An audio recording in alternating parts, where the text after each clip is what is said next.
Hello viewers, welcome back to my channel.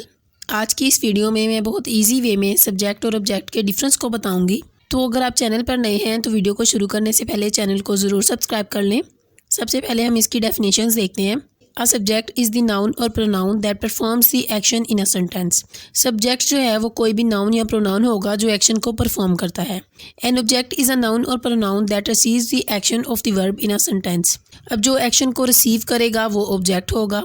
तो ये थी इनकी डेफिनेशंस, यानी कि सब्जेक्ट कोई भी चीज़ या कोई भी मशीन या कोई भी इंसान जो एक्शन परफॉर्म कर रहा है उसको हम सब्जेक्ट कहते हैं, और जो उस एक्शन को रिसीव कर रहा है उसको हम ऑब्जेक्ट कहते हैं।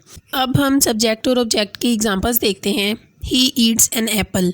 इस सेंटेंस में ही जो है वो एक प्रोनाउन है, और हमने कहा जो प्रोनाउन या नाउन एक्शन को परफॉर्म करता है उसे हम सब्जेक्ट कहते हैं। और इसी तरह से जो एप्पल है उसको खाया जा रहा है तो वो एक ऑब्जेक्ट है। एक और एग्जांपल है, Hina read a book. Hina जो है वो एक नाउन है, और जो बुक है किस चीज़ को पढ़ रही है, वो एक बुक को पढ़ रही है। तो हिना का जो वर्ड है वो एक एक्शन परफॉर्म कर रहा है, यानी रीडिंग कर रहा है। तो हम हिना को सब्जेक्ट कहेंगे और बुक को हम ऑब्जेक्ट कहेंगे। तो ये थी मेरी आज की वीडियो जिसमें मैंने सब्जेक्ट और ऑब्जेक्ट का डिफरेंस बताया। अगर आपको वीडियो अच्छी लगी हो और आपने इस वीडियो से कुछ सीखा हो तो मेरे चैनल को ज़रूर सब्सक्राइब करें। Thank you so much for watching.